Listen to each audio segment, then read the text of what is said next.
बिस्मिल्लाह करते हैं। आज जो चीज़ हम लोगों ने डिस्कस करनी है वो है कि बेसिक डिस्क क्या होता है और डायनामिक डिस्क क्या होता है। विंडोज़ 7 के अंदर और विंडोज़ 2008 के अंदर कितने तरह के हम लोग पार्टीशन जो है वो बना सकते हैं। एक चीज़ आप लोगों के सामने भी जो लिखी हुई है कि M B R stands for master boot record. Master boot record क्या होता है? तो मास्टर बूट रिकॉर्ड आप लोगों के हार्ड ड्राइव की एक ऐसी पार्टीशन होती है जहाँ पे कंप्यूटर को स्टार्ट करने के लिए जो है कुछ एग्जीक्यूटेबल कोड्स पड़े होते हैं, या आप यूँ कह लें कि जी सिस्टम को बूट करने के लिए जिन फाइलों की ज़रूरत होती है वो बूटिंग फाइल जिस जगह पे आप लोगों की पड़ी होती हैं वो आप लोगों का मास्टर बूट रिकॉर्ड आप लोगों का कहलाता है। Windows Vista, Windows 7, Windows 2008, Windows 2008 R2 तमाम के तमाम ऑपरेटिंग सिस्टम्स के अंदर जो है मास्टर बूट रिकॉर्ड जो है ये, बल्कि माइक्रोसॉफ्ट के जितने ऑपरेटिंग सिस्टम है सब के अंदर जो है मास्टर बूट रिकॉर्ड वाली एक पार्टीशन होती है। नॉर्मली मास्टर बूट रिकॉर्ड जो है हमारे प्राइमरी पार्टीशन के ऊपर हम लोगों के होता है, और हमारी प्राइमरी पार्टीशन का जो ज़ीरो सेक्टर होता है, हमारी प्राइमरी पार्टीशन का जो ज़ीरो सेक्टर होता है वहाँ पर आपके सिस्टम का मास्टर बूट रिकॉर्ड आप लोगों का पड़ा होता है। हम लोग बायोस के अंदर जाकर सेटिंग करते हैं कि सिस्टम ने बूट कहाँ से करना है, सिस्टम ने बूट हार्ड ड्राइव से करना है या सिस्टम ने बूट जो है सी डी रोम से करना है या USB स्टिक से करना है।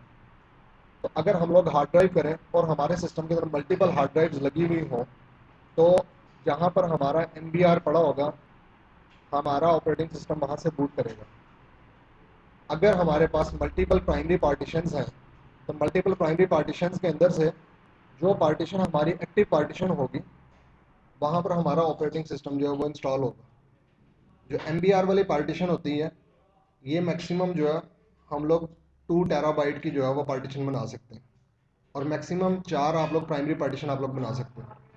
तो ये MBR डिस्क जो है ये इसकी लिमिटेशन थी कि MBR डिस्क के अंदर हम लोग मैक्सिमम 2 टेराबाइट तक हम लोग जो है पार्टीशन जो है बना सकते हैं। MBR के बारे में कुछ इसकी प्रॉपर्टीज़ यहाँ पर लिखी हैं। इस created when the disk is partition. MBR तब बनता है जब आप लोग डिस्क के पार्टीशन करते हो। Contain a 4 partition entry table is on the first sector of the hard drive. मैं जैसे मैंने आप लोगों को बताया कि हार्ड ड्राइव के सबसे पहले सेक्टर पर होता है। Limit the number and size of partition. इसके अंदर रिस्ट्रिक्शन ये थी, इसके अंदर लिमिटेशन ये थी कि हम लोग रिस्ट्रिक्टेड थे कि हम लोग लिमिटेड अमाउंट के अंदर हम लोग हार्ड ड्राइव की पार्टीशन कर सकते। लिमिटेड अमाउंट से मुराद ये है कि हम लोग 2 टेराबाइट की पार्टीशन बना सकते हैं और मैक्सिमम आप 4 प्राइमरी पार्टीशन बना सकते हैं। अब सबसे पहले तो ये बताएं कि हम लोग पार्टीशन करते क्यों। हार्ड ड्राइव की पार्टीशन जो हम लोग करते हैं, नया सिस्टम हम लोग लेते हैं तो उसकी पार्टीशन करते क्यों, इसकी क्या वजह होती है? अलग अलग ताकि हमारे सिस्टम फाइल और डाटा फाइल वो सेपरेटली अलग पार्टीशन करें। ऐसा साहब फरमा रहे हैं कि हमारे सिस्टम फाइल और डेटा फाइल हम लोग अलग अलग रख सकते हैं जी। इसके अलावा और क्या मकसद होता है? वो एक जगह होती है तो उससे सिस्टम जो एक जगह होते हैं तो सिस्टम सर एक और रीजन भी हो सकता है कि बाद ऑपरेटिंग सिस्टम सपोर्ट नहीं करते लार्ज मतलब विंडोज तो सपोर्ट करता है, हर ऑपरेटिंग सिस्टम सपोर्ट करता है। कुछ सामने रहते हैं जो एक जो है ड्राइव उसमें जो है वो जिस सिस्टम में आपने विंडोज की फाइल खोलनी है उसमें वो इंस्टॉल नहीं बहुत होगा। आई थिंक 20 ये भाई कह रहे हैं कि कुछ थर्ड पार्टी एप्लीकेशंस के जो है लिमिटेशन ये है कि जहाँ पे विंडो इंस्टॉल है वहाँ पे वो इंस्टॉल नहीं होता, इसके अलावा कहीं और इंस्टॉल होता है। सिस्टम ड्राइव सिस्टम क्या अपने सिक्योर करने के लिए भी ताकि डाटा सिक्योर भी होता है, अलग अलग इसमें वैसे भी रखते हैं ताकि विंडो करप्ट ना हो। ताकि विंडो करप्ट ना हो। इसमें क्या लॉजिक है कि अगर मल्टीपल पार्टीशन होती है विंडो करप्ट नहीं होती है? सर विंडो करप्ट होने के लिए हमारा डाटा हमने दूसरी ड्राइव में रखा था वो सेव रह जाता है। ये भाई कह रहे हैं, ये देखें इन्होंने सबसे अक्लमंदी वाली बात की है ना कि अगर डेटा आप लोगों ने अलग रखा होगा, सिस्टम वाली पार्टीशन आप लोगों की करप्ट हो भी जाती है तो डेटा आपका सिक्योर रहेगा, और अगर डेटा वाली पार्टीशन करप्ट हो जाए तो फिर system store white of voice sir. अभी तक जितने लोगों ने बताया ना सारे बिल्कुल ठीक बात की है कि हम लोग सेग्रीगेशन करने के लिए ताकि हमारा डेटा अलग पड़ा रहे, हमारे ऑपरेटिंग सिस्टम्स की फाइल जो अलग पड़ी रहे, प्लस एफिशिएंट परफॉर्मेंस के लिए अगर हम लोग पूरी हार्ड ड्राइव की एक ही पार्टीशन बना दें तो हमारे सिस्टम की परफॉर्मेंस जो है वो स्लो हो जाती है। Third one, in case of crash, in case of problem, in case of virus, ताकि हम लोगों के पास ऑपरेटिंग सिस्टम रिकवरी की ऑप्शन हम लोगों के पास मौजूद है। मिसाल के तौर पे आप लोगों के पास 250 GB की एक हार्ड ड्राइव है, 250 GB की एक हार्ड ड्राइव है, आपने सारे की एक ही पार्टीशन बना दी, उसी के ऊपर आप लोगों के विंडो इंस्टॉल हो, उसी पे सारे सॉफ्टवेयर इंस्टॉल हो, उसी पर आप लोगों के ऑफिस के एप्लीकेशन सारे और आपके सारे असाइनमेंट्स वगैरह सारे प्रोजेक्ट फाइल वगैरह पड़े, अब कोई ऐसा स्वीयर किस्म का वायरस आया कि वो विंडो दोबारा इंस्टॉल नहीं करने दे रहा, वो कह रहा ड्राइव को पहले फॉर्मेट करो। अब अगर आप ड्राइव को फॉर्मेट करते हो तो वो तो सारे का सारा डेटा आप लोगों का लॉस हो जाएगा। तो इसलिए रिकमेंडेड ये है कि आप लोग मल्टीपल पार्टीशन बना के रखो। यूजर्स की फाइल जो यूजर्स का डेटा जो है वो आप लोग डी या ई ड्राइव पर रखो और ऑपरेटिंग सिस्टम आप लोगों का सी ड्राइव पर पड़ा हो। आसान अल्फाज में इसको समझने के लिए आप लोग ऐसे कह सकते हो, मिसाल के तौर पे आप लोग कोई प्लॉट खरीदते हो किसी जगह पर कंस्ट्रक्शन करने के लिए। जब आप लोग प्लॉट खरीदते हो, प्लॉट खरीदने के फ़ौरन बाद आप लोग वहाँ पर कंस्ट्रक्शन स्टार्ट नहीं कर देते। आप किसी आर्किटेक्ट से रब्ता करते हो, किसी इंजीनियर से रब्ता करते हो, उसे अपनी रिक्वायरमेंट बताते हो कि जी ये मेरे पास 10 मरले का या 8 मरले का ये 1 कनाल का प्लॉट है मेरे पास, यहाँ पर मैं ये चीज़ कंस्ट्रक्ट करना चाह रहा हूँ। तो वो उसके अकॉर्डिंगली आपकी रिक्वायरमेंट के मद्देनज़र रखते हुए वो आपको जो है उसका नक्शा बना के दे देगा। अब आप क्या करोगे, वो किसी आप यूँ चलो कंस्ट्रक्शन कंपनी के पास जाओगे, फिर किसी बिल्डर के पास जाओगे, किसी ठेकेदार के पास जाओगे, उसे कहोगे ये नक्शा है, ये प्लॉट है और इसको मैंने कंस्ट्रक्शन करवाना है। वो उसके अकॉर्डिंगली वहाँ पर जो है वो खुदाई करवा देगा, बुनियादें खोद देगा। देन वहाँ पर जो है वो बुनियादें खड़ी कर दी जाएंगी। ठीक है, जब बुनियादें खड़ी हो जाएंगी कि जी यहाँ पर जो है सपोज आप लोग अपना रहने के लिए को मकान बना रहे हो कि जी यहाँ पर आप लोगों का ये ड्राइंग रूम आएगा, यहाँ पे आपका गेस्ट रूम आएगा, यहाँ बेडरूम आएगा, यहाँ किचन आएगा, यहाँ वाशरूम आएगा। तो फिर उसके बाद क्या करते हैं, वो मिट्टी डाल के लेवल कर देते हैं। देन उसके बाद फर्दर कंस्ट्रक्शन शुरू होती है कि आप लोगों की दीवारें भी खड़ी हो जाती हैं, फर्श भी डल जाते हैं, छत भी डल जाती है, लेंटर भी होता है। तो बेस आर्किटेक्चर क्या होता है कि सबसे पहले आप लोग उसकी पार्टीशन करते हो, उसको छोटे छोटे हिस्सों में आप तकसीम करते हो। देन उसके बाद मिट्टी डाल के आप उसको लेवल कर देते हो। सिमिलरली जब हम लोग नई हार्ड ड्राइव खरीदते हैं तो सबसे पहले हम लोगों ने ये प्लान आउट करना है कि इसके ऊपर हम लोगों ने डेटा कितना स्टोर करना है, इसके ऊपर कौन सा ऑपरेटिंग सिस्टम करना है। अगर हम लोगों ने मल्टीपल ऑपरेटिंग सिस्टम इंस्टॉल करने हो तब भी हमें मल्टीपल पार्टीशन हम लोगों को बनानी पड़ती है। मिसाल के तौर पर हमें टास्क ये दिया गया कि विंडोज 7 में इंस्टॉल करनी है, विंडोज 2008 में इंस्टॉल करनी है। सी पे हम लोग 7 इंस्टॉल करते हैं, डी पे हम लोग 2008 इंस्टॉल करते हैं और ई के ऊपर हम लोग डेटा रख लेते हैं। अगर एक पार्टीशन होती तो मल्टीपल ऑपरेटिंग सिस्टम इंस्टॉल करते हुए भी हम लोगों को प्रॉब्लम होती है। हाल तो इंस्टॉल हो जाते हैं लेकिन उसके अंदर वो आपको अच्छा खासा प्रॉब्लम आप लोगों को उसका कि फाइल्स को आप लोगों को डायरेक्टरीज को आप लोगों को रीनेम करना पड़ता है। उस टेंशन से बचने के लिए आसान तरीका है कि आप मल्टीपल पार्टीशन कर लो। अच्छा, मल्टीपल पार्टीशन बनाने के बाद भी मसला हल नहीं होता। पार्टीशन बनाने के बाद आपको पार्टीशन को फॉर्मेट करना पड़ता है। आपको पार्टीशन को क्या करना पड़ता है, फॉर्मेट करना पड़ता है। और फॉर्मेट जो हम लोग करते हैं डॉस के अंदर तो फैट के अंदर फॉर्मेट होती है, विंडोज़ 98 में, 2000 में, 2003 के अंदर, एक्सपी के अंदर वो फैट के अलावा फैट 32 में भी फॉर्मेट हो जाती है और एनटीएफएस में भी फॉर्मेट हो जाती है। विंडोज 7 और विंडोज विस्टा, विंडोज 2008 और विंडोज 2008 R2 जितने माइक्रोसॉफ्ट के एडवांस ऑपरेटिंग सिस्टम है उसके अंदर प्रेफर ये किया जाता है कि हम लोग अपना जो फॉर्मेट करें तो हम लोग फाइल सिस्टम एनटीएफएस रखें। NTFS stands for new technology file system. NTFS के कुछ एडवांटेजेस हैं। मसलन एनटीएफएस का क्या एडवांटेज है कि फर्स्ट ऑफ ऑल कि आपको फाइल फोल्डर लेवल की आपको सिक्योरिटी प्रोवाइड करता है कि आप लोग परमिशंस लगा सकते हो, आप लोग रिस्ट्रिक्शंस लगा सकते हो कि फलां यूज़र इस फोल्डर को फुल एक्सेस कर सके, फलां ग्रुप जो है इस फोल्डर को सिर्फ रीड ओनली एक्सेस कर सके, फलां ग्रुप जो है वो रीड भी कर सके, राइट भी कर सके। अगर आपने इस किस्म के काम करने हैं तो फैट 32 फाइल सिस्टम के अंदर रहते हुए आप ये काम नहीं कर सकते। इसके लिए मजबूरन आप लोगों का एनटीएफएस फाइल सिस्टम पर जाना पड़ेगा। सेकेंड वन कि अगर आप चाह रहे हो कि आपने अपने डेटे का ऑडिट करना है, ऑडिट का मतलब ये है कि आपने मॉनिटर करना है कि कौन कौन यूजर, कौन कौन सा ग्रुप किस फाइल और किस फोल्डर को एक्सेस करता है। या सपोज आपको ये कहा गया है कि यार पर्टिकुलर डेटा जो है वो डिलीट किया, किसने किया। अब ये चीज़ आप कब मालूम कर सकते हो, जब आप लोगों ने ऑडिटिंग एनेबल की होगी। और ऑडिटिंग आप लोग कब एनेबल कर सकते हो, जब आप लोगों का फाइल सिस्टम एनटीएफएस होगा।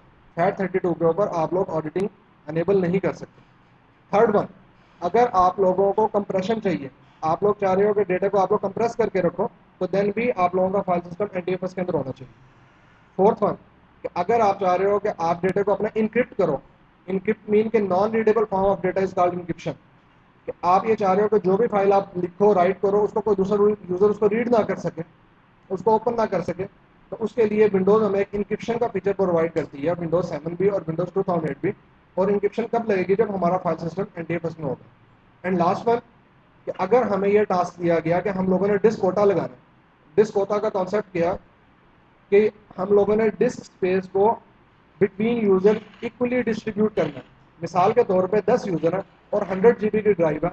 अब हमें ये कहा गया कि हर एक यूजर को एक जितनी स्पेस मिले, तो उसके लिए हम क्या करेंगे, डिस्क कोटा इंप्लीमेंट करेंगे। और डिस्क कोटा तब इंप्लीमेंट होता है जब हमारा फाइल सिस्टम एनटीएफएस हो। फैट 32 जो है वो उसके अंदर डिस्क कोटा नहीं लगा सकते। यानी फाइल फोल्डर सिक्योरिटी लगानी हो आप लोगों ने, यानी एनटीएफएस परमिशन सेट करनी हो, ऑडिटिंग करनी हो, कंप्रेशन करनी हो, इंक्रिप्शन करनी हो, डिस्क कोटा लगाना हो, इन तमाम के लिए हमें फाइल सिस्टम जो एनटीएफएस हम लोगों को करना पड़ेगा।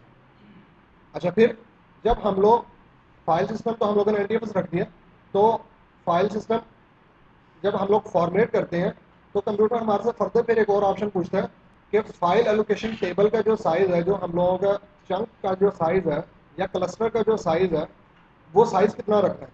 यानी जब हम लोग फॉर्मेट करते हैं तो फॉर्मेट क्या करता है कि यूजेबल फॉर्म के अंदर हार्ड ड्राइव को ले आता है, तो उसके अंदर वो ब्लॉक साइज़ क्रिएट करता है। अगर हम लोग ब्लॉक साइज़ बहुत ज़्यादा बड़ा रखेंगे, उसके कुछ फ़ायदे भी है, कुछ नुकसान भी हैं। सिमिलरली अगर ब्लॉक साइज़ हम लोग बहुत छोटा रखते हैं तो उसके कुछ फ़ायदे भी हैं, नुकसान भी हैं। मिसाल के तौर पर आप लोग जब हार्ड ड्राइव को फॉर्मेट करते हो और आप लोग जो ब्लॉक साइज जो है वो 4 KB के रखते हो, 4 KB आप लोग रखते हो, मैं आपको बताऊंगा अभी एडवांस ऑप्शन में हम लोग देखेंगे कि इसका हम लोग सेट कर सकते हैं। ब्लॉक साइज बड़ा रखने का या छोटा रखने का क्या फ़ायदा है या नुकसान है। मिसाल के तौर पर हम लोगों ने अपने ब्लॉक साइज हम लोगों ने रखा कि 4K। अब आप लोगों ने 1K की फाइल सेव करनी है, 1 KB की आप लोगों ने फाइल सेव करनी है। तो पहले क्लस्टर के अंदर, पहले ब्लॉक के अंदर जो 4K का ब्लॉक था उसके अंदर हमारी पहली फाइल हमारी स्टोर हो। अब आपने दोबारा एक और फाइल स्टोर करनी है 2 KB। अब वो हालांकि पहले ब्लॉक के अंदर 3 KB स्पेस फ्री है, वो वहाँ पर दूसरी फाइल सेव नहीं करेगा बल्कि वो नेक्स्ट क्लस्टर के अंदर वो सेव करेगा। अब नुकसान क्या हो रहा है? नुकसान ये हो रहा है कि ब्लॉक साइज बड़ा रखने का कि आप लोगों की स्पेस जो है वो वेस्ट हो रही है आप लोगों को, लेकिन फ़ायदा भी है इसका। फ़ायदा क्या है? मिसाल के तौर पर सिस्कॉम के अंदर बाहर से एक यूज़र आता है, एक बंदा आता है, वो कहता है कि जी मैंने जो है ज़फ़र से मुलाकात करनी है। अब वो यहाँ पर सिस्को की क्लास भी हो रही है, लिनक्स की भी हो रही है, माइक्रोसॉफ्ट की भी हो रही है। अब वो पहले एक कमरे के अंदर जाएगा, वहाँ पे जाकर सर्च करता है, कहता है कि हाँ जी कहाँ पे हो रही है और ज़फ़र साहब कहाँ पे है। सिस्को की क्लास में चला गया, मैंने कहा नहीं यहाँ पे ज़फ़र साहब नहीं। फिर वो दूसरे ब्लॉक में गया, दूसरे सेक्शन में गया, हाँ जी ज़फ़र साहब से मिला, कहेंगे ज़फ़र साहब यहाँ पे नहीं। इसके मुकाबले में सपोज एक बहुत बड़ा हॉल है, एक ही जगह पर सारी क्लासें हो रही हैं। अब वो आके सर्च करता है, अनाउंस करता है कि ज़फ़र से मैंने मिलना है। अगर बड़ा हॉल होगा, एक ही कमरा होगा, वो जल्दी उसको सर्च कर लेगा। सिमिलरली अगर आप लोगों के छोटे छोटे ब्लॉक बने होंगे और मल्टीपल आप लोगों के ज़्यादा ब्लॉक्स होंगे तो आप लोगों की सर्च जो है वो आप लोगों की स्लो हो जाएगी। लेकिन अगर ब्लॉक साइज आप लोगों का बड़ा होगा तो उससे आप लोगों की सर्च जो आप लोगों की फास्ट हो जाएगी। तो इसलिए आप लोगों ने इन तमाम चीज़ों को कंसिडर करते हुए फिर आप लोगों ने जो अपना ब्लॉक साइज या हम लोगों ने जो एलोकेशन टेबल का जो साइज़ है वो हम लोगों ने उसके अकॉर्डिंगली जो है एडजस्ट करना होता है। अच्छा, विंडोज़ 7 ने और विंडोज़ 2008 R2 ने एक नया फाइल सिस्टम इंट्रोड्यूस करवाया जिसका नाम है GPT. GPT stands for global unique identification partition table. GPT क्या होता है कि contain an array of partition entries describing the start and end LBA of each partition on the disk. LBA stands for logical block address. GPT जो है एक नया file system है, file system कह रहा हूँ सॉरी, पार्टीशन की किस्म है जो कि विंडोज़ 7 और विंडोज़ 2008 R2 ने इंट्रोड्यूस करवाई है। इससे पहले ये ऑप्शन नहीं आया करती थी ऑपरेटिंग सिस्टम के अंदर, सिर्फ हम लोग MBR पार्टीशन क्रिएट कर सकते थे। कि ये ज़्यादा पार्टीशन को सपोर्ट करता है कि अगर हम लोग जीपीटी डिस्क के अंदर हम लोग अपने हार्डवेयर को कन्वर्ट कर लें तो हम लोग मैक्सिमम 128 पार्टीशन बना सकते हैं। हम लोग कितने पार्टीशन बना सकते हैं? 128 पार्टीशन हम लोग बना सकते हैं। पहले क्या था कि पहले हम लोग मैक्सिमम 4 प्राइमरी पार्टीशन बना सकते थे, या जितने आप लोगों के अल्फ़ाबेट्स हैं, अल्फ़ाबेट्स कितने आप लोगों के 26 होते हैं ना, 26 अल्फ़ाबेट्स होते हैं। 26 में से ए और बी आप निकाल लें फ्लॉपी के लिए, तो बाकी कितने रह गए? 24। आप मैक्सिमम 24 पार्टीशन बना सकते थे, मतलब कि एक प्राइमरी पार्टीशन और बाकी आपकी 23 लॉजिकल पार्टीशन बन सकती थी। या अगर 2 प्राइमरी पार्टीशन बना ली तो फिर आपकी 22 लॉजिकल बनेगी, और अगर 3 प्राइमरी पार्टीशन बना ली तो फिर आपकी 21 लॉजिकल आपकी बनेगी।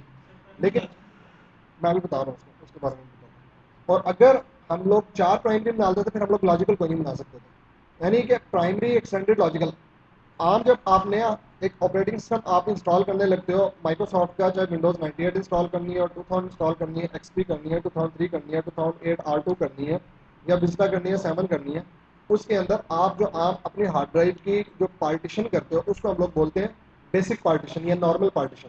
वो नॉर्मल पार्टीशन हम लोग 3 तरह की कर सकते हैं। पहली होती है हमारी प्राइमरी पार्टीशन, जिस पर हमारा ऑपरेटिंग सिस्टम इंस्टॉल होता है, और अगर हमारी मल्टीपल पार्टीशन हो तो जो पार्टीशन एक्टिव होगी वहां पर हमारा ओएस इंस्टॉल होगा, और उस पार्टीशन के किस सेक्टर के अंदर जाकर ओएस इंस्टॉल होता है, जो जीरो सेक्टर होता है, वहां पर उसका एमबीआर पड़ा होता है। MBR stand for master boot record. वहां से वो इंस्ट्रक्शन लेता है कि इस हार्ड ड्राइव से इसने सिस्टम में बूट करना है। पहली होती है हमारी प्राइमरी पार्टीशन। उसके अलावा जितनी पार्टीशन होती है वो सारी की सारी कहलाती है एक्सटेंडेड। एक्सटेंडेड सिर्फ कहने की हद तक होती है, एक्चुअल जो एक्सटेंडेड के अंदर जो एक्सेसिबल पार्टीशन होती है वो होती है लॉजिकल पार्टीशन। यानी हम लोग डॉस के जरिए से जो पार्टीशन करते थे एफ डिस्क की कमांड की मदद से, वो हम क्या करते थे, हम लोग प्राइमरी एक्सटेंडेड या लॉजिकल पार्टीशन हम लोग कर सकते थे, या विंडो की सीडी डाल के विंडो की सीडी से बूट करवाया और रन टाइम में हम लोग ने पार्टीशन की वो क्या करते थे, प्राइमरी एक्सटेंडेड या लॉजिकल पार्टीशन बना सकते थे हम लोग। अब विंडोज 2008 R2 के अंदर नया फीचर जो आया वो ये है कि हम लोग MBR डिस्क के अलावा जीपीटी डिस्क भी बना सकते हैं। इसके अंदर पहला फायदा तो ये है कि हम ज्यादा तादाद के अंदर हम लोग जो है पार्टीशन बना सकते हैं, मैक्सिमम 128 पार्टीशन बना सकते हैं।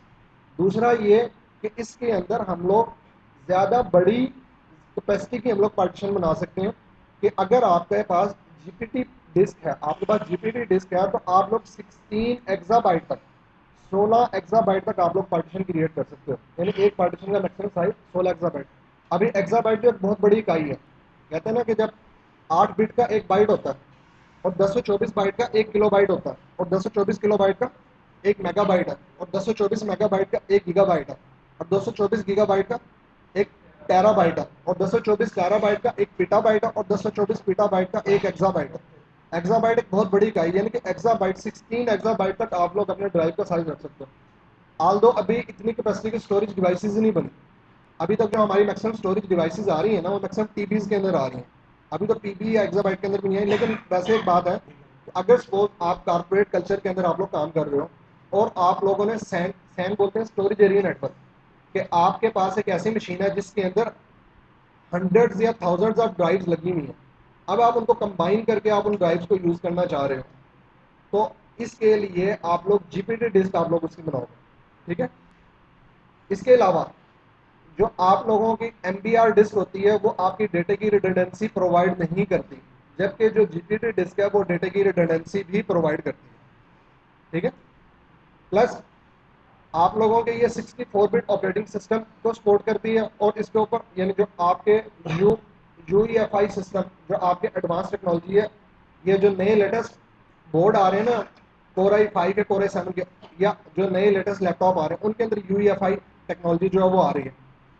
तो ये एडवांस टेक्नोलॉजीज को और लेटेस्ट ऑपरेटिंग सिस्टम्स को और ज़्यादा बस स्पीड को और हैवी आर्किटेक्चर को आप लोगों के जीपीटी डिस्क जो है सपोर्ट करती है।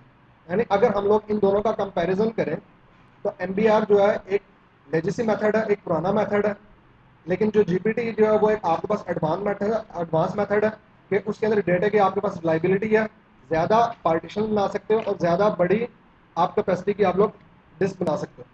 अच्छा, विंडोज़ 2008 या विंडोज़ 7 हमें ये भी फैसिलिटेट करती है कि हम लोग अपनी एमबीआर डिस्क को हम लोग जीपीटी डिस्क के अंदर कन्वर्ट कर लें डेटा लॉस किए बगैर।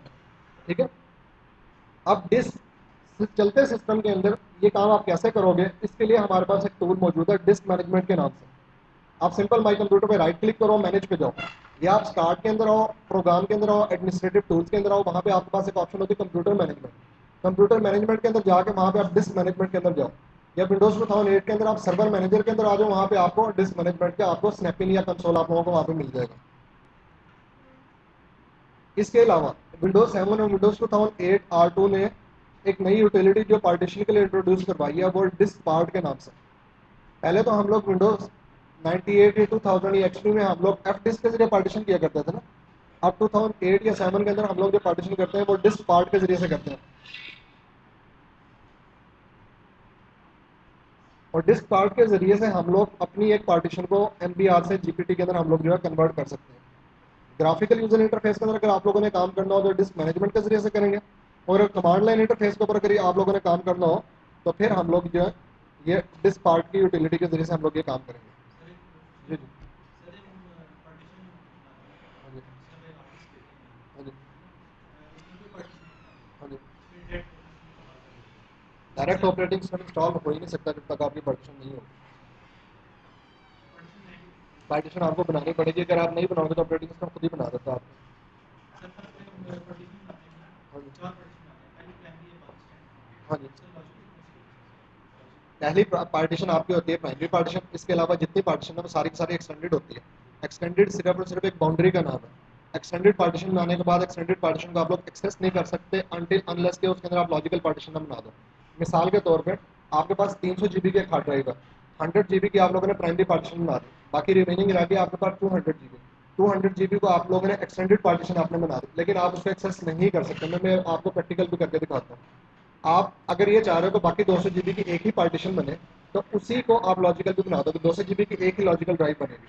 या आप ये चाह रहे हो वो 200 जीबी की जो एक्सटेंडेड है उसमें 100 जीबी की 2 लॉजिकल बन जाए, या आप चाह रहे हो कि उसमें 50 जीबी की 4 लॉजिकल बन जाए, तो उस एक्सटेंडेड के अंदर फिर लॉजिकल बनाते हैं। यानी जो एक्सेसिबल पार्टीशन होती है या तो प्राइमरी होती है या लॉजिकल होती है, एक्सटेंडेड पार्टीशन एक्सेसिबल नहीं होती।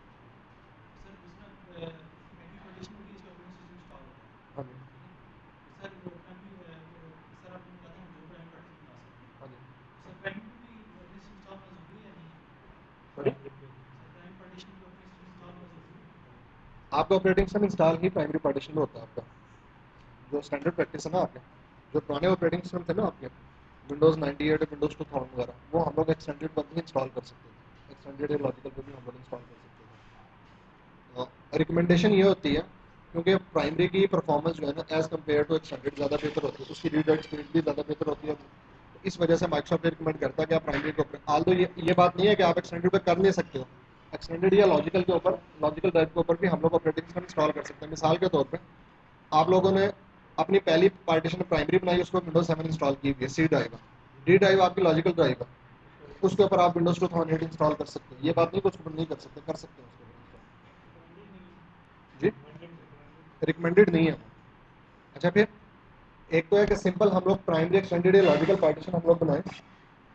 अगर आप कारपोरेट कल्चर के अंदर आप लोग काम कर रहे हो और आपके पास रैक माउंटेड सर्वर है या आपके पास ब्लेड सर्वर है, जहाँ पे आप लोगों ने सर्वर्स कॉन्फ़िगर करने हैं, अपनी एक्टिव डायरेक्टरी इंस्टॉल करनी है, या डीएनएस सर्वर कॉन्फ़िगर करना है, या डीएचसीपी सर्वर कॉन्फ़िगर करना है, तो वहाँ पे हम लोग अपनी बेसिक डिस्क को डायनामिक डिस्क के अंदर कन्वर्ट करके हम लोग काम करते हैं।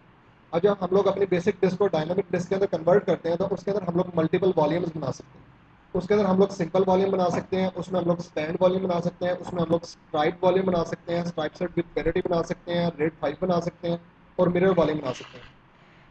सिंपल वॉल्यूम कैसे होता है कि dynamic volume that encompasses available free space from a single dynamic hard drive disk drive। इसका फ़ायदा ये है कि आप ये चाह रहे हो कि आपके सिस्टम से अगर कोई हार्ड ड्राइव निकाल के अपने सिस्टम के साथ लगाए भी ना, तो डेटा एक्सेसिबल ना हो उसके लिए। तो उसके लिए हम लोग क्या करते हैं, यानी कि सिक्योरिटी के पॉइंट ऑफ व्यू से हम लोग अपनी एक बेसिक डिस्क को डायनामिक डिस्क में कन्वर्ट करके उसका सिंपल वॉल्यूम हम लोग बना देते हैं, ताकि कोई दूसरा ऑपरेटिंग सिस्टम, लाइक हमारे पास विंडोज 2008 इंस्टॉल है, हम ये चाह रहे हैं कि उसके पास लिनक्स है, यूनिक्स है, उसके पास फॉर एग्जाम्पल मैक इंस्टॉल है, या नोवेल नेटवर्क की कोई प्रोडक्ट इंस्टॉल है, या फॉर एग्जाम्पल माइक्रोसॉफ्ट का कोई पुराना ऑपरेटिंग सिस्टम इंस्टॉल है, हम चाह रहे हैं कि वो उसको एक्सेस ना कर सके। इसके लिए हम क्या करेंगे, अपनी बेसिक डिस्क को डायनामिक डिस्क में कन्वर्ट करेंगे और उसका सिंपल वॉल्यूम हम लोग जो है क्रिएट कर देंगे। सिंपल वॉल्यूम जो आपको किसी किस्म का कोई फॉल्ट टॉलरेंस प्रोवाइड नहीं करता। फॉल्ट टॉलरेंस का मतलब ये होता है कि फॉल्ट आने के केस में आप लोगों को वो टॉलरेट नहीं करता, मतलब कि कोई प्रॉब्लम आ जाए तो डेटा आप लोगों का सिक्योर नहीं होगा, आपकी कोई रिडंडेंसी नहीं होगी, डेटा की आपकी कोई रिलायबिलिटी नहीं होगी। लेकिन साथ में वो क्या कह रहा है, volume IO performance the same as disk IO performance, कि आप अगर डायनामिक डिस्क में कन्वर्ट करके सिंपल वॉल्यूम बना भी लो तो इसकी इनपुट आउटपुट ऑपरेशन बिल्कुल वैसा ही रहेगा, उसमें कोई फर्क नहीं पड़ेगा। डिस्क मैनेजमेंट के अंदर जी डिस्क मैनेजमेंट के अंदर जी, डिस्क मैनेजमेंट के जरिए हम लोग ये बनाते हैं। अच्छा, देन उसके बाद ये कि हम लोग पहली किस्म ये है कि डायनामिक वॉल्यूम के अंदर हम लोग सिंपल वॉल्यूम बनाते हैं, दूसरी किस्म ये है कि हम लोग इसके अंदर स्पैन वॉल्यूम बना देते हैं। स्पैन वॉल्यूम का कॉन्सेप्ट क्या है, span volume joins area of unallocated space disk into a single logical disk. मिसाल के तौर पे आप लोगों के पास दो हार्ड ड्राइव्स लगी हुई हैं, एक हार्ड ड्राइव आपके पास लगी हुई है 50 GB की, और एक हार्ड ड्राइव आपके पास लगी हुई है 60 GB की। अब आपने कोई एक ऐसी बड़ी एप्लीकेशन इंस्टॉल करनी है जिसको 80 GB जगह चाहिए, फॉर एग्जाम्पल ब्राइटेनिका का या अंटार्कटिका का आपने एनसाइक्लोपीडिया कंप्लीट आप लोगों ने इंस्टॉल करना है। अब सपोज उसकी रिक्वायरमेंट ये है कि आपको 80 GB कंजेक्टिव आपको स्पेस चाहिए। एक हार्ड ड्राइव जो है उसके ऊपर 50 GB स्पेस है, एक हार्ड ड्राइव उसके ऊपर 60 GB स्पेस है। 80 GB स्पेस तो कहीं पे भी नहीं है। तो अब इस मसले को हम कैसे हल करेंगे? इस मसले को हल करने के लिए हम लोग अपनी बेसिक डिस्क को डायनामिक डिस्क में कन्वर्ट करेंगे और हम लोग उसका स्पैन वॉल्यूम क्रिएट कर लेंगे।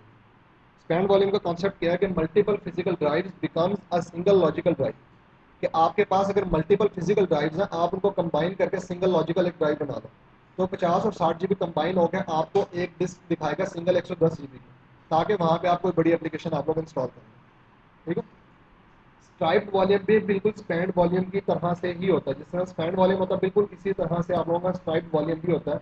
लेकिन फ़र्क ये है कि स्ट्राइप्ड वॉल्यूम के जो पार्ट होते हैं, जो ड्राइव्स, उनकी कैपेसिटी एक जैसी होनी चाहिए। यानी अगर आप स्ट्राइप्ड बना रहे हो तो सारी की सारी ड्राइव्स या तो 50-50 GB की होंगी, या सारी 60-60 GB की होंगी, या सारी 100-100 GB की होंगी। ये नहीं होगा कि एक 50 GB की, एक 60 GB की, एक 100 GB की।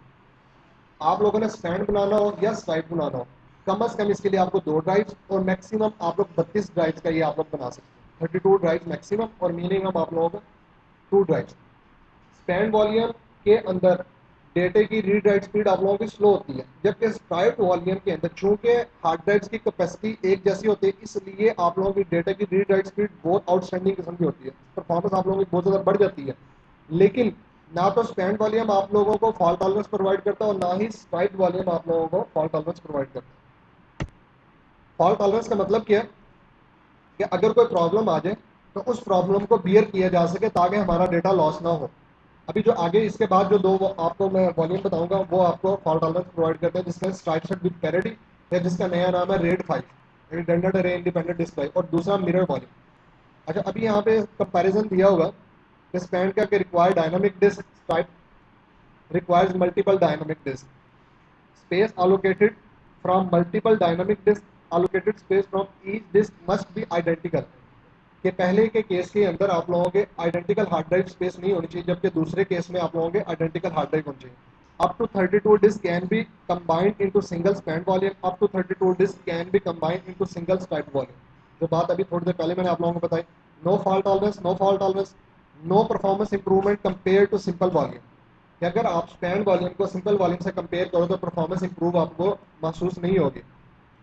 लेकिन आप लोग अगर स्ट्राइप वॉल्यूम बनाते हो और फिर आप इसका कंपैरिजन करो सिंपल से या स्पैन से, तो आपको परफॉर्मेंस आपको इंप्रूव हुई आपको महसूस होगी। ठीक है।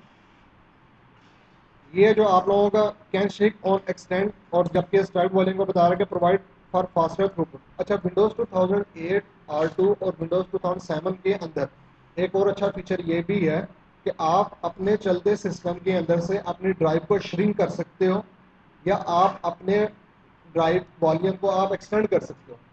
श्रिंक का मतलब ये है, मिसाल के तौर पे आप लोगों ने असूस का या IBM का या एसर का लैपटॉप लिया, और पीछे से आप लोगों के पहले ही जो आपका वेंडर था उसी ने उसके ऊपर ओरिजिनल विंडो इंस्टॉल करके भेजी, साथ OEM आपको साथ मिला वर्जन, उसका लाइसेंस वर्जन मिला, लेकिन उसके अंदर 300 GB की एक हार्ड ड्राइव लगी थी, या 600 GB की हार्ड ड्राइव थी, उन्होंने सिर्फ एक ही उसकी पार्टीशन बनाई हुई थी।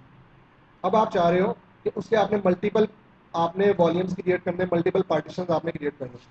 विंडोज 98, 2000, 2003, XP सब के अंदर ये प्रॉब्लम था कि आपको क्या करना पड़ता था कि फॉर्मेट करना पड़ता, सारे डिस्क के पार्टीशन डिलीट करते, नई पार्टीशन क्रिएट करते, दोबारा फॉर्मेट करते, फिर आपको बनते। जबकि 7 ने और 2008 ने ये आसानी कर दी कि चलते सिस्टम के अंदर रनिंग ऑपरेटिंग सिस्टम में इवन कि आपको ऑपरेटिंग सिस्टम रीबूट भी नहीं करना पड़ता, आप श्रिंक कर लो। श्रिंक वो पूछता है कितने परसेंट श्रिंक करना, 50% करना है, 70% करना है, 90% करना है, जितना आप बताओगे उसके अकॉर्डिंगली वो श्रिंक करके आपके, फॉर एग्जाम्पल आपने 50% कर दिया, 300 GB की हार्ड ड्राइव थी, वो 150 GB की पहली पार्टीशन है, 150 GB का आपको फ्री कर देगा, उसके ऊपर आप दूसरी पार्टीशन क्रिएट कर लो। या दूसरा एक अच्छा फीचर ये है कि इसके अंदर आप लोग ड्राइव को एक्सटेंड भी कर सकते हो। मिसाल के तौर पे आपकी जो प्राइमरी पार्टीशन है वो आपकी 100 GB की प्राइमरी पार्टीशन है, 100 GB के ऊपर आप लोगों का ऑपरेटिंग सिस्टम भी इंस्टॉल हुआ हुआ है, आपका ऑफिस भी इंस्टॉल हुआ हुआ है, .NET फ्रेमवर्क भी इंस्टॉल हुआ है, विजुअल स्टूडियो भी इंस्टॉल हुआ हुआ है, आपने वर्चुअल मशीन भी बनाई हुई है। सडनली आपको पता लगता है कि जो drive space, disc space full होगी हुई है। अब ये बड़ी टेंशन है कि जो डेटा को मूव किया जाए, नहीं तो ऑपरेटिंग सिस्टम चल नहीं रहा। विंडोज 2008 और विंडोज 7 ने एक अच्छा फीचर और ये भी दिया है कि आप एक अनएलोकेटेड स्पेस सिस्टम को दे दो और एक नई हार्ड ड्राइव लगा दो पीछे, और अनएलोकेटेड रखो उसको, उसके पार्टीशन ही क्रिएट करनी, और उसको आप एग्जिस्टिंग डिस्क के अंदर एग्जिस्टिंग पार्टीशन के साथ आप उसको मर्ज करके आप क्या करोगे, आपका एग्जिस्टिंग वॉल्यूम जो होगा, एग्जिस्टिंग पार्टीशन जो होगी आपके, वो आपकी एक्सटेंड हो जाएगी। अगर मिसाल के तौर पर 100 GB की थी, आपने उसको 100 GB की एक और अनएलोकेटेड स्पेस दी, वो 100 GB उसके साथ मर्ज हो जाएगी और वो 200 GB की एक पार्टीशन बना देगा उसको। यानी हम लोग चलते सिस्टम के अंदर अपनी पार्टीशन को एक्सटेंड भी कर सकते हैं, एक्सपेंड भी कर सकते हैं, और हम उसको श्रिंक भी कर सकते हैं। ये फीचर विंडोज 7 या 2008 के अंदर था, है। इससे पहले एक्सपीरिया 2003 में ये फीचर नहीं थे। अगर आपके पास उसी डिस्क के ऊपर अनअलोकेटेड स्पेस पड़ी है तो वही आप उसको वो कर सकते हैं। यार अभी सारा करके दिखा रहा हूँ, मैं पहले इकट्ठी तकरीर करना ताकि इकट्ठे दिखा दूँ, बजाय इसके कि ऑल दो इसके अंदर प्रेजेंटेशन के अंदर ये है कि वो स्टेप बाई स्टेप कहता है कि आप इसके डिमॉन्स्ट्रेशन करके दिखा रहा हूँ। मैं इस वजह से इकट्ठा कर रहा हूँ क्योंकि रिकॉर्डिंग हो रही है, आप लोगों को वीडियो तो आपको मिल जानी, वो अलग बात है, वो देखनी नहीं देखनी। जो भी मैं आपसे जिक्र कर रहा था कि आप अपने वॉल्यूम को श्रिंक भी कर सकते हो, ठीक है, और आप उसको एक्सपेंड भी कर सकते हो। अच्छा, अभी ये आवाम के पुरजोर इसरार पे प्रैक्टिकल भी करके देख लेते हैं। अच्छा, अब अगर आपके पास फिजिकल सिस्टम है आपके पास, उसके अंदर तो आपके पास एक ही हार्ड ड्राइव होती है, तो उसके अंदर आप अपनी जो बेसिक पार्टीशन है, लाइक आपकी प्राइमरी एक्सटेंडेड लॉजिकल, वो बना के देख लोगे, श्रिंक कर लोगे, एक्सपेंड कर लोगे। लेकिन जो आपके डायनामिक वाले आपके जो प्रैक्टिकल है, like spend volume, stripe volume, stripe with parity, rate 5 वगैरह, ये तो नहीं कर सकते आप इसके अंदर। तो वर्चुअलाइजेशन अगर की हो तो उसके अंदर ये भी सहूलत है कि आप मल्टीपल हार्ड ड्राइव इसके साथ अटैच करो अपनी वर्चुअल मशीन के साथ, और उसके बाद जो है आप ये सारे प्रैक्टिकल करके देख सकते हो।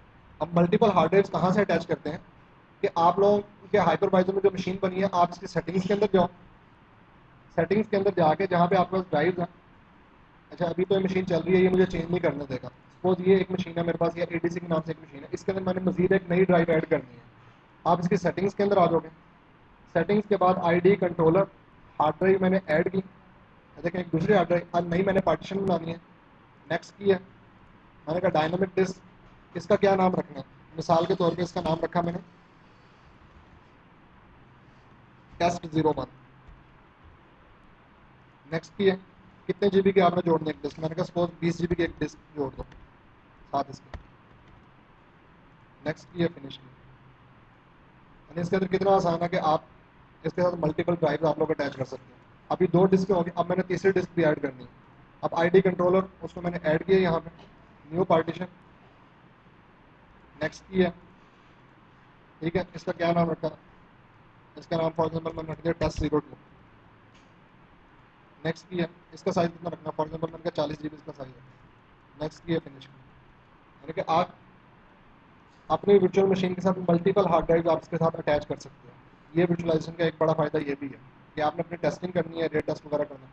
अच्छा, जो चीज़ अभी मैं आपको बता रहा हूँ ना, simple volume, spend volume, stripe volume, stripe set with parity, mirror volume, अभी जो नए वो आ रहे हैं ना, हार्डवेयर आ रहा है, जो नया हार्डवेयर आ रहा है, जो इस तरह के आप लोगों के रैक माउंटेड सर्वर हैं या प्लेट सर्वर हैं, उनकी बायोस के अंदर भी बल्कि ऑप्शन आ गया। एक तो ऑपरेटिंग सिस्टम में तो है ही है ना, विंडोज 2008 ने 7 ने दी भी है, अब बायोस के अंदर भी आ गया। लेकिन बायोस के अंदर वो इन नामों से नहीं होगा, बायोस के अंदर होगा रेड 0 होगा, रेड 1 होगा, रेड 10 होगा, रेड 01 होगा, रेड 5 होगा, रेड 6 होगा, इन नाम से होंगे, ठीक है। अच्छा, पहले हम लोग ऑपरेटिंग सिस्टम वाला हम लोग देख लेते हैं, बाद में हम लोग बायोस वाले को डिस्कस करेंगे।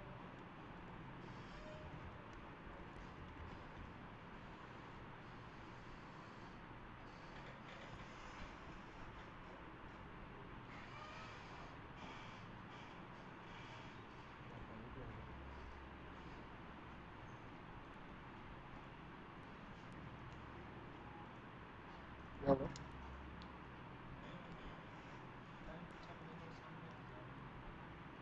अच्छा, मैं आप लोगों से सर्च कर रहा था कि आप लोगों ने अपने हार्ड ड्राइव की पार्टीशन करनी हो तो 2 टूल हमारे पास हैं, या तो हम लोग डिस्क पार्ट के जरिए कर सकते हैं कमांड लाइन इंटरफेस के ऊपर, या फिर ग्राफिकल यूजर इंटरफेस में हम लोग डिस्क मैनेजमेंट में जाके करते हैं। अब डिस्क मैनेजमेंट को आप फॉलो कर कहाँ से, माई कंप्यूटर पर राइट क्लिक करोगे और आप यहाँ से मैनेज पे क्लिक करोगे।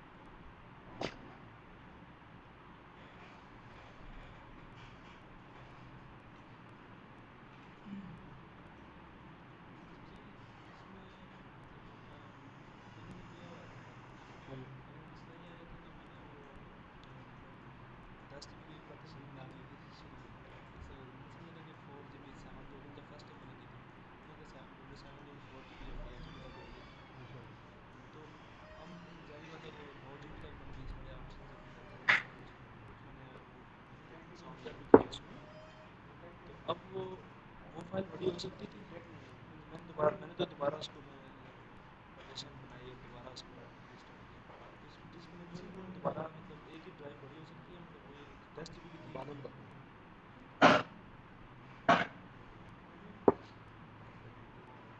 ये देख लें पहले, फिर उसको भी डिस्कस करेंगे। ये थोड़ी सी तवज्जो करेंगे सारे। मैंने इसके साथ अपनी वर्चुअल मशीन के साथ 3 नई पार्टीशन जो है वो 3 नई ड्राइव्स मैंने ऐड की हैं, 3 हार्ड डिस्क नई ऐड की हैं।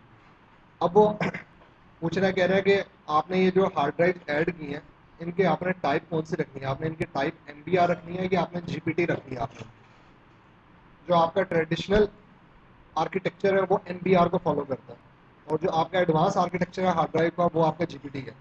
अब वो नोट के अंदर क्या कह रहा है, GPT partition style is not recognized by all previous version of Windows. It is recommended for disk larger than 2 TB or disk used on Itanium based computer. कि अगर तो आप लोगों का वॉल्यूम, आप लोगों की हार्ड ड्राइव 2 टेराबाइट से बड़ी है या Itanium बेस्ड सिस्टम है, देन आप लोग GPT पे जाओ। और दूसरा क्या नुकसान इसका ये होगा कि अगर आप GPT पे चले जाते हो जो आपके ट्रेडिशनल ऑपरेटिंग सिस्टम है लाइक विंडोज XP और विंडोज 2003 वो इसको रिकग्नाइज नहीं करेंगे। एनीवे मैं इसको फिलहाल MBR कर रहा हूँ, इसको GPT में कन्वर्ट किसी भी लम्हे किया जा सकता है। इसको मैंने ओके किया। मैं इसके अंदर ज़रा थोड़ी रेजोल्यूशन भी बड़ी करता हूँ ताकि आप लोगों को नज़र सही आ जाए।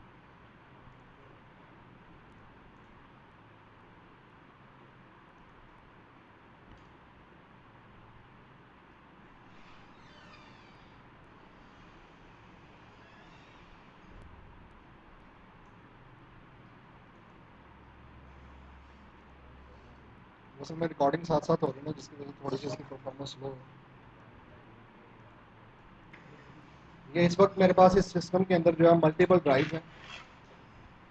इन मल्टीपल ड्राइव्स के अंदर इन तमाम की जो किस्म है वो MBR है। अभी तक इनमें से कोई भी GPT नहीं है। GPT में हम लोग किसी को भी कन्वर्ट कर सकते हैं किसी भी वक्त में। अभी मैंने 3 नई डिस्कें लगाई हैं, 10-10 GB की 3 नई ड्राइव्स लगाई हैं, और सारे मेरे अभी अनअलोकेटेड शो कर रहे हैं। इसमें मैंने राइट क्लिक किया और मैं इसको अब नई पार्टीशन इसके ऊपर बनाना चाह रहा हूँ मैं। तो न्यू, अब यहाँ पे पूछ रहा कह रहा कि आपने इसके ऊपर सिंपल वॉल्यूम बनाना है, स्पैन वॉल्यूम बनाना है, स्वाइप बनाना है, मिरर बनाना है, रेड 5 बनाना है, क्या बनाना है। तो अगर इसको मैं कहता हूँ न्यू सिंपल वॉल्यूम, नेक्स्ट पे क्लिक किया। कितनी आपने हार्ड ड्राइव को बनाना, सारी के सारी का एक ही आपने वॉल्यूम बनाना है। सपोज मैंने कहा कि सिर्फ इसके अंदर से 2 GB का जो सिंपल वॉल्यूम बनाओ। नेक्स्ट किया, उसका ड्राइव लेटर क्या असाइन करना है, मैंने कहा NTFS परफॉर्म है क्विक फॉर्मेट। ठीक है। अभी जो ये मेरे हार्ड डिस्क को फॉर्मेट कर रहा है ये आम बेसिक डिस्क के अंदर फॉर्मेट कर रहा है। ये आम इसने क्या किया, एक प्राइमरी पार्टीशन इसने बनाई है। ठीक है। अच्छा, फॉर्मेटिंग में थोड़ा सा टाइम लेता है ये। अच्छा, अब इस फॉर्मेटिंग जो मैंने हार्ड ड्राइव जो क्रिएट की है, अभी मेरे पास 2 GB की जो ड्राइव है, इस ड्राइव को मैं श्रिंक भी कर सकता हूँ, इस ड्राइव को मैं एक्सटेंड भी कर सकता हूँ। सपोज अगर मैंने इसको श्रिंक करना है, इस वॉल्यूम को अगर मैंने श्रिंक करना है तो मैं सिंपल राइट क्लिक करके श्रिंक वॉल्यूम पे क्लिक करूँगा। वो मेरे से पूछेगा कि कितना श्रिंक करना है। ठीक है, फॉर एग्जाम्पल मैंने इसका इतना श्रिंक करना है, इसको श्रिंक पे क्लिक किया, वो उसको देखें उसने यहाँ पे क्या किया, उसने उसको श्रिंक कर दिया होगा। अब अगर इस वॉल्यूम को मैं एक्सटेंड करना चाह रहा हूँ, अप्रॉक्सीमेटली 1.05 GB तक उसने श्रिंक कर दिया इसको, तो मैंने राइट क्लिक किया और एक्सटेंड वॉल्यूम किया, नेक्स्ट पे क्लिक किया, कितना एक्सटेंड करना है इसको। अब पूरी की पूरी एक हार्ड ड्राइव यानी कि 10 GB तक एक्सटेंड कर देगा। मैंने कहा नहीं, इस तरह करो कि space select the amount of space, यहाँ मैंने फॉर एग्जाम्पल 4 GB बता दिया साथ में, 4 GB ये और 1 GB पहले, टोटल 5 GB की बन जाएगा वॉल्यूम। नेक्स्ट किया, फिनिश किया। अब देखें, अब उसने इसको एक्सटेंड कर दिया और 5 GB का वॉल्यूम बना दिया। यानी चलते सिस्टम के अंदर से मैंने अपने वॉल्यूम को श्रिंक भी कर लिया और अपने वॉल्यूम को मैंने डेटा लॉस नहीं होता। श्रिंक में और एक्सटेंड में आप लोगों का डेटा लॉस नहीं होता। श्रिंक एक्सटेंड का भी पता लग गया, सिंपल पार्टीशन बनाने का पता लग गया। अच्छा, अब इस डिस्क को मैं सिंपल वॉल्यूम के अंदर मैं कन्वर्ट करना चाह रहा हूँ। मैं क्या करूँगा, कन्वर्ट टू डायनामिक डिस्क। क्या करूँगा, कन्वर्ट टू डायनामिक डिस्क। कौन से डिस्क को कन्वर्ट करना है, डिस्क 0 को, 1 को, 2 को, 3 को। और एक बात और आप लोगों ने याद रखनी है कि हार्ड ड्राइव की नंबरिंग हमेशा 0 से स्टार्ट होती है, और जो पार्टीशन की नंबरिंग है हमेशा 1 से स्टार्ट होती है। हार्ड ड्राइव की नंबर 0 से स्टार्ट होता है और पार्टीशन की नंबरिंग हमेशा 1 से स्टार्ट होती है। अच्छा मैंने कहा कि डिस्क वन यानी मतलब है कि दूसरी डिस्क को डायनामिक डिस्क में कन्वर्ट करो, ओके किया, कन्वर्ट पे क्लिक किया, यस किया। जो अभी मेरी ये ड्राइव थी, अब ये देखें जब मैंने उसका सिंपल वॉल्यूम क्रिएट किया तो सिंपल वॉल्यूम का उसने कलर क्या कर दिया, उसने ग्रीन कलर उसने कर दिया। अच्छा अब जो मेरे पास ये अनएलोकेटेड स्पेस है, अब इस अनएलोकेटेड स्पेस का और इस ड्राइव का, इन दोनों का पकड़ के मैं स्पैन वॉल्यूम बनाना चाह रहा हूँ। मैंने इसको सिलेक्ट किया और मैंने इसको सिलेक्ट किया, राइट क्लिक किया, न्यू स्पैन वॉल्यूम, नेक्स्ट पे क्लिक किया। किस किस का स्पैन बनाना है, मैंने कहा डिस्क वन और डिस्क टू का, दोनों के अंदर से कितनी कितनी स्पेस लेनी है। फॉर एग्जाम्पल मैंने कहा कि दोनों के अंदर से एक एक जीबी स्पेस लो, दोनों के अंदर से अगर मैं एक एक जीबी स्पेस लूंगा तो कितना बड़ा स्पैन बनेगा, दो एक एक जीबी दोनों में से लूंगा तो दोनों का कितना बड़ा स्पैन बनेगा, 2 जीबी का स्पैन बनेगा ना। मैं चूंकि मल्टीपल बनाना चाह रहा हूँ इसलिए मैं आपको ये दिखा रहा हूँ। अदरवाइज ये है कि अगर मैं पूरी की पूरी डिस्क का बनाना चाहूँ, सपोज मैं ये चाह रहा हूँ कि ये 4.95 GB और ये 10 GB एक ही वॉल्यूम बन जाए, तो वो भी किया जा सकता है। न्यू सिंपल वॉल्यूम पे क्लिक करोगे, नेक्स्ट करोगे, सॉरी राइट क्लिक किया, न्यू स्पैन वॉल्यूम पे क्लिक किया। किस किस का स्पैन बनाना, डिस्क वन और डिस्क टू का आपने कहा कि स्पैन बनाना। ड्राइव क्या ये साइन करेगा, परफॉर्म क्विक फॉर्मेट किया, यस किया। अब ये 10 GB है और 4.95 GB है, इन दोनों को पकड़ के क्या कर देगा, स्पैन वॉल्यूम बना देगा, ठीक है। और इन दोनों का कलर भी एक हो गया। अच्छा अभी एक पार्टीशन तो आपकी सी है, जो आपकी आम बेसिक डिस्क है, प्राइमरी पार्टीशन है जिसमें हमारी विंडो इंस्टॉल हुई भी है। दूसरी डिस्क हम लोगों के लिए डायनामिक डिस्क, जो आपने आम सिंपल वॉल्यूम को डायनामिक वॉल्यूम के अंदर कन्वर्ट करके सिंपल वॉल्यूम आपने क्रिएट कर दिया। तीसरी जो हम लोगों की ड्राइव है वो हमारी स्पैन वॉल्यूम है। अब ये और ये अलग अलग पार्टीशन नहीं है, बल्कि ये इकट्ठी एक ही दिखा रहा होगा। अगर आप एक्सप्लोरर में जाके देखोगे वो 14.95 GB की आपको एक ही ड्राइव शो कर रहा होगा, ई ड्राइव के नाम से।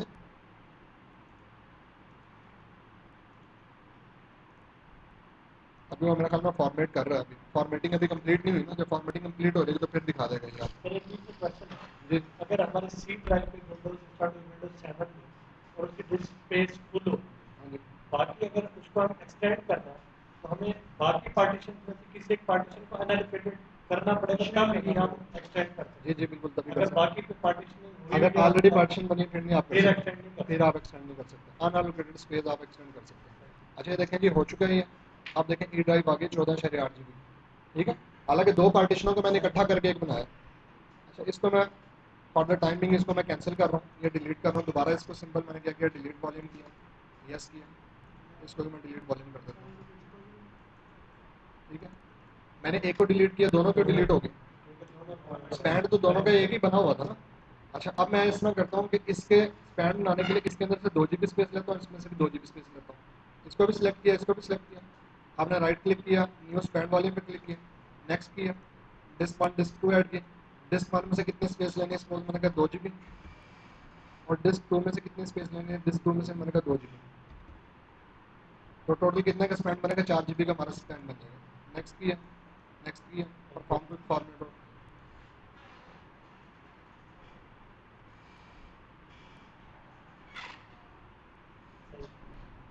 ठीक है। अच्छा अब ये जो बाकी स्पेस रह गया, अब इसका मैं स्ट्राइप वॉल्यूम बनाता हूँ। इसको भी सिलेक्ट किया, इसको भी सिलेक्ट किया, राइट क्लिक किया, new stripe volume. Stripe volume के लिए शर्त ये होती है कि एक जितनी स्पेस होनी चाहिए, ठीक है।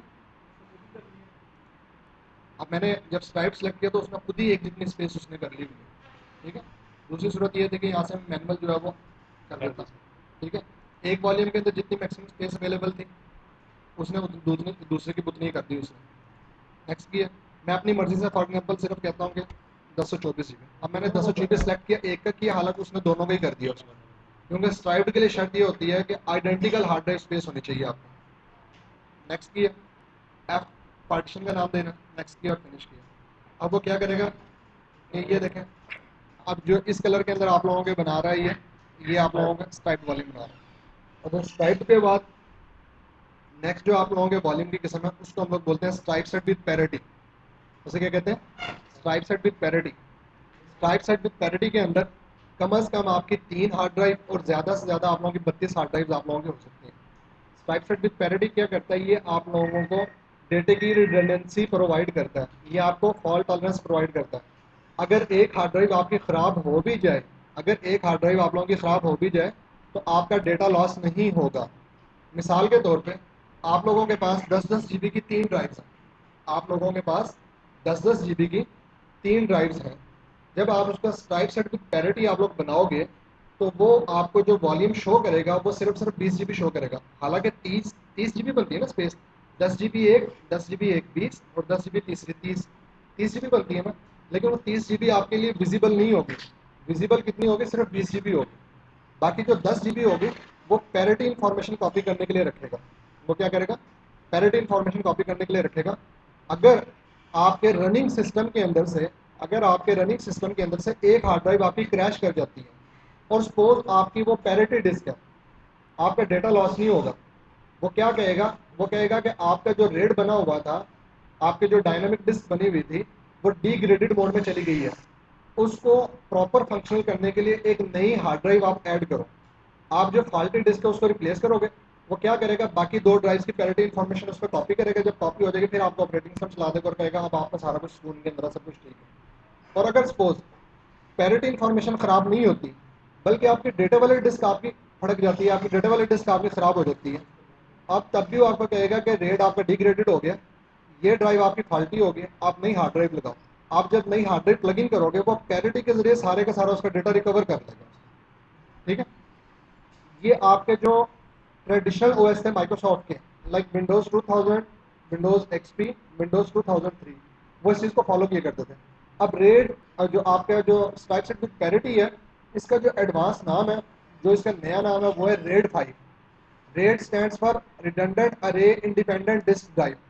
रेड के अंदर क्या होता है कि वो पैरिटी इंफॉर्मेशन कॉपी करने के लिए कोई एक स्पेसिफिक डिस्क मखसूस नहीं की जाती, बल्कि पैरिटी इंफॉर्मेशन को अमंग ऑल डिस्क स्प्रेड कर दिया जाता है। मिसाल के तौर पे आप लोगों के पास 30-30 जीबी की आपके पास 3 ड्राइव हैं, आपके पास 30-30 जीबी की 3 ड्राइव हैं, टोटल कैपेसिटी कितनी बनी? 90 जीबी बनी। अब वो क्या करेगा? तीनों ड्राइव्स के अंदर से 20-20-20 जीबी यानी टोटल कितना बना? 60 जीबी।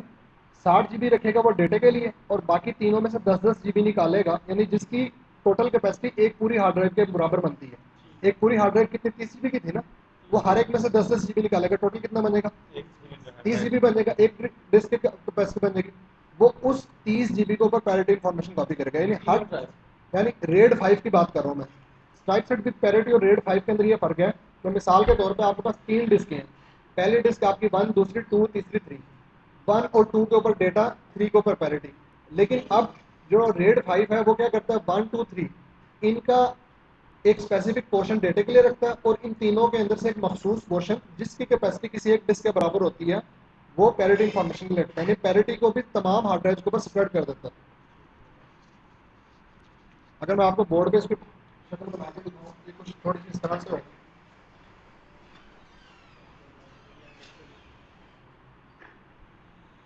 राइट साइड पैरिटी के अंदर तो ये था कि एक आपके हार्ड ड्राइव, ये फर्स्ट हार्ड ड्राइव है, ये सेकंड वाली थर्ड है, ये भी 30 जीबी की, ये भी 30 जीबी की, ये भी 30 जीबी की। तो वो क्या करेगा? इन दोनों पर ऊपर डेटा रखेगा और इसके ऊपर पैरिटी इन्फॉर्मेशन रखेगा। जबकि अब आप लोगों को रेड 5 है, रेड 5 में वो क्या करेगा? यही 3 हार्ड ड्राइव होगी, इन तीन के अंदर से 20 जीबी जमा 20 जीबी जमा 20 जीबी, 60 जीबी जो है ये डेटा के लिए रखेगा और बाकी के 10 जीबी जमा 10 जीबी जमा 10 जीबी, ये 30 जीबी वो पैरिटी के लिए रखेगा। ये फर्क है आप लोगों का रेड 5 के अंदर और स्ट्राइक सेट विद पैरिटी के अंदर। ठीक है? रेड 5 स्टैंड फॉर रिडंडेंट अरे इंडिपेंडेंट डिस्क ड्राइव। अगर आप लोगों की एक हार्ड ड्राइव खराब हो जाए तो क्या होगा कि आप हार्ड ड्राइव अपनी नई प्लग इन करोगे और आपका 100% डेटा रिकवर हो जाएगा। रेड 5 के बाद जो नया रेड आया उसका नाम है रेड 6। रेड 6 आप लोगों को 2 हार्ड ड्राइव की आपको रिडंडेंसी प्रोवाइड करता है। अगर आपकी 2 हार्ड ड्राइव खराब हो जाए, यानी रेड 6 बनाने के लिए कम अज कम आपके पास 4 हार्ड ड्राइव होनी चाहिए। रेड 6 बनाने के लिए आपके पास कम अज कम 4 हार्ड ड्राइव होनी चाहिए। रेड 5 के अंदर कम अज कम 3 हार्ड ड्राइव होनी चाहिए। लेकिन वो सिर्फ एक की सीपीयू की देते हैं। रेड 5 सिर्फ एक हार्ड ड्राइव की रिडंडेंसी प्रोवाइड करता है और रेड 6 2 हार्ड ड्राइव अगर खराब हो जाए तब भी आपका डेटा लॉस नहीं होगा, आपका डेटा आप लोगों का तो सही रहेगा। हाँ पूछो, क्या पूछो? हाँ जी, हाँ जी।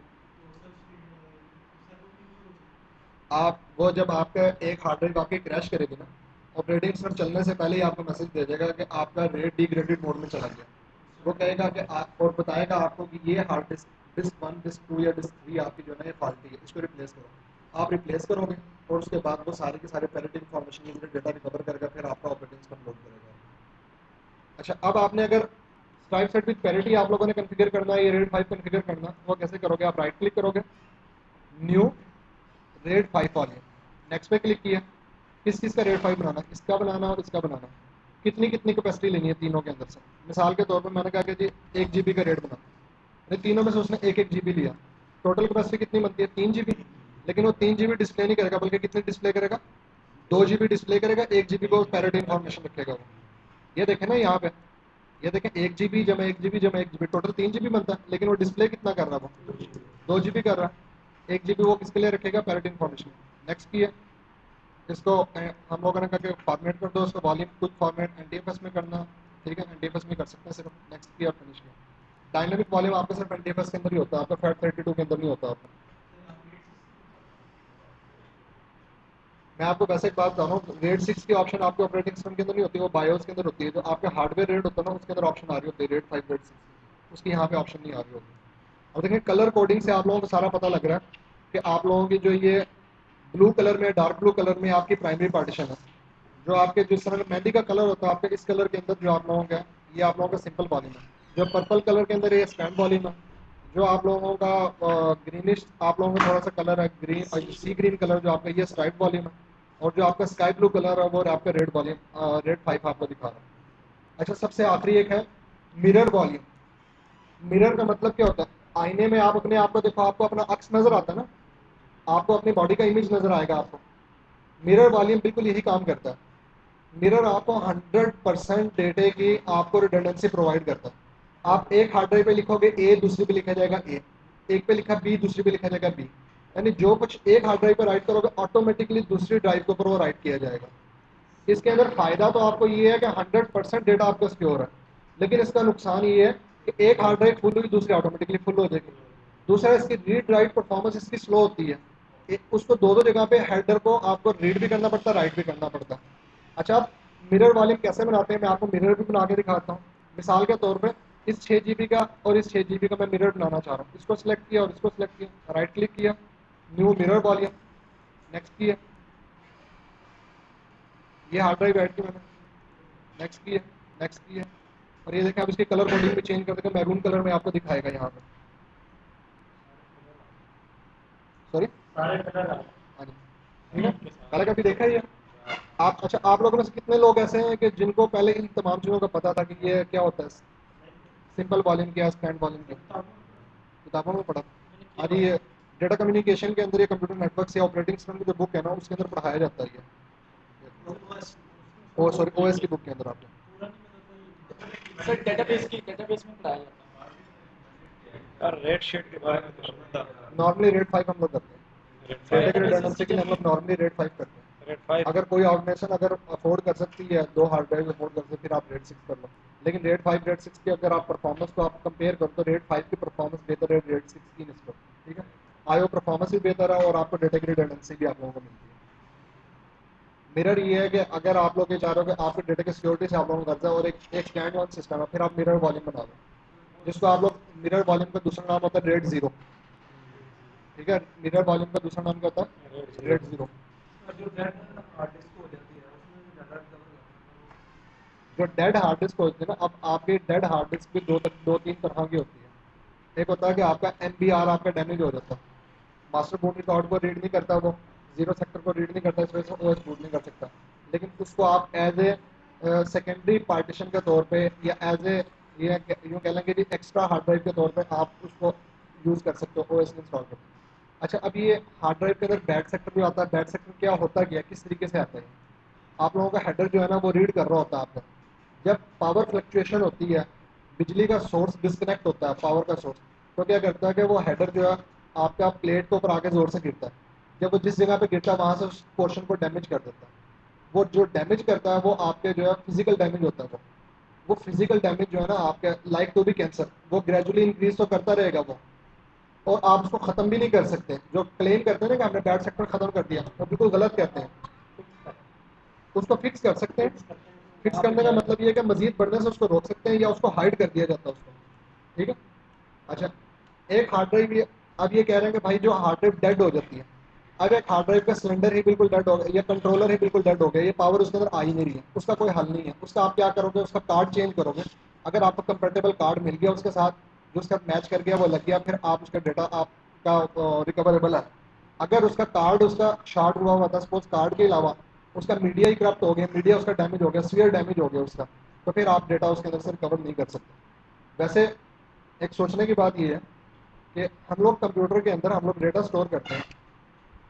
हम लोगों ने कोई मूवी स्टोर की, कोई पिक्चर हम लोगों ने स्टोर की, बाद में हम लोगों ने डिलीट कर दी, या कोई असाइनमेंट बनाई वो गलती से डिलीट हो गई, रिसाइकल बिन से हम लोग वापस ले आते हैं। लेकिन बाद में होता है कि शिफ्ट डिलीट कर देते हैं, या किसी ने शरारत की या किसी बच्चे ने गलती की वजह से डिलीट हो गई, तो कंप्यूटर तो बिल्कुल बंद होता है, वो उसमें से कोई चीज़ निकल के भागती तो नहीं है। फिर क्या होता है, वो एक्सेस क्यों नहीं कर सकते उस फाइल को। सर उसकी कोई या तो कोई कूड़े की टोकरी भी नहीं है कि जिसके अंदर आप लोगों ने रद्दी को टोकरी के अंदर आपने फेंक दिया, फिर जाके आपने जो एक कचरे वाला आया आपने उसको दे दिया जी चलो अब फारिग हो गए वो ले गया, या गाड़ी आई वो ले गई, ऐसा तो कोई चक्कर है नहीं है। उसके इंडेक्स से मूव कर दिया जाता है। नहीं सर, इसमें मेरी बात नहीं सर, उसके अंदर मॉनिटर जो ऐसा होता है ना, ये उसको एक लाइट होती है, लाइट के जरिए उसको मिटाया जाता है जनरली, इस वजह से डेटा रिकवर वापस में आ जाता हाँ जी, सर उसका पॉइंटर होता है, इस पॉइंटर होता है वहाँ पे कि उसकी बर्थडे इंडेक्सिंग बनती है कि इस लोकेशन पर ये फाइल है, तो वो पॉइंटर से उसको डिलीट कर एक्चुअली वहाँ पे वो डाटा मौजूद होता है। डेटा आप लोगों का पड़ा रहता है वहीं पर, पॉइंटर के अंदर से उसकी इन्फॉर्मेशन को रेज कर दिया जाता है उसमें। वो जो उसका मार्क कर रहा होता है, जो कह रहा होता है कि इस जगह पे डेटा पड़ा, वो बस वहाँ से उसकी इन्फॉर्मेशन अरेज कर दी जाती है। इसका मतलब ये है कि अब ये इस सेक्टर के अंदर, इस एलोकेशन टेबल के अंदर डेटा को ओवरराइट किया जा सकता है, या डेटा को दोबारा से राइट किया जा सकता है, वो उसको जो है ब्लैंक कंसिडर करता है। जो रिकवरी पार्टीशन होते हैं, जो आपके रिकवरी का सॉफ्टवेयर होते हैं ना, वो यही काम करते हैं। वो हिस्टोरिकल डेटा से वो इन्फॉर्मेशन रिट्रीव करते हैं और दोबारा इंडेक्स को रीबिल्ड करते हैं। आपको मैं आपको वैसे बता देता हूँ, बातों से बाहर निकल आई है। एक सीगेट पार्टीशन रिकवरी के नाम से एक टूल है, मैंने खुद यूज़ किया, बहुत इफेक्टिव टूल है। अगर आप लोगों की पार्टीशन डिलीट भी हो जाए तो आप उसके डेटा को 100% रिकवर कर सकते हो, या सीगेट पार्टीशन रिकवरी। दूसरा टूल है आप लोगों का एक्टिव पार्टीशन रिकवरी। एक सीगेट पार्टीशन रिकवरी, दूसरा एक्टिव पार्टीशन रिकवरी, और तीसरा इसके फाइल को भी रिकवर कर सकता है। फाइल डिलीट हो जाए, अगर आपकी डिस्क फॉर्मेट हो तो उसको भी रिकवर कर लेता है। और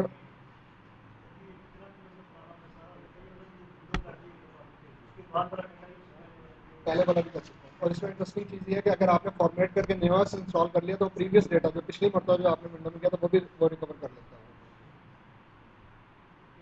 ये आपको, बल्कि एक और तीसरा भी है जिसका नाम है आर स्टूडियो। एक secret file recovery, R studio. ये मेरे पास पायरेटेड है, गुना आप लोगों के अपने जिम्मे होगा जिसको पायरेटेड को यूज़ करोगे। अगर किसी को चाहिए हो तो ले सकते हैं। Secret partition recovery R studio के नाम से, और तीसरा active partition recovery. Active partition recovery अगर आपकी पार्टीशन डिलीट हो जाए या फॉर्मेट हो जाए उस मकसद के लिए। सीगेट फाइल रिकवरी अगर आपकी फाइल वगैरह डिलीट हो जाए। और आर स्टूडियो दोनों काम करता है, फाइल को भी रिकवर कर लेता है, पार्टीशन को भी रिकवर कर लेता है, दोनों काम करता है। अच्छा जी, आज हम लोगों ने क्या क्या चीज़ डिस्कस की है। आज बेसिकली हम लोगों ने अपने डिस्क के डिफरेंट टाइप के हम लोगों ने वॉल्यूम्स को हम लोगों ने डिस्कस किया, जिसके अंदर हम लोगों ने देखा कि सिंपल वॉल्यूम क्या होता है, स्टैंड वॉल्यूम क्या होता है, स्ट्राइप क्या होता है, स्पेक्ट्रम पैरिटी क्या होता है, मिरर वॉल्यूम क्या होता है, डिस्क को श्रिंक कैसे करते हैं, डिस्क को एक्सटेंड कैसे करते हैं, और सिंपल बेसिक पार्टीशन या प्राइमरी पार्टीशन किस तरीके से बनाते हैं। और अगर आप लोगों ने पार्टीशन का आप लोगों ने नाम चेंज करना हो या लेबल चेंज करना हो तो बस आप लोग कैसे करोगे, आप राइट क्लिक करोगे, प्रॉपर्टीज़ पे जाओगे, सॉरी आप राइट क्लिक करोगे, उसकी प्रॉपर्टीज़ पे जाओगे, change disk drive letter and path, change drive letter and path के अंदर आप आओगे, यहाँ से चेंज पे क्लिक करोगे, जो भी आप लेटर इसका चेंज करना चाहो वो लेटर यहाँ से चेंज कर सकते हैं। और अगर आपने इसको लेबल असाइन करना हो तो लेबल असाइन करने के लिए आप इसके प्रॉपर्टीज़ के अंदर जाओगे और यहाँ पे आप इसका लेबल दे सकते हैं। फॉर एग्जाम्पल इसका नाम लेबल दे दिया मैंने OS। फॉर एग्जाम्पल इसका लेबल मैं देना चाह रहा हूँ सिंपल वॉल्यूम,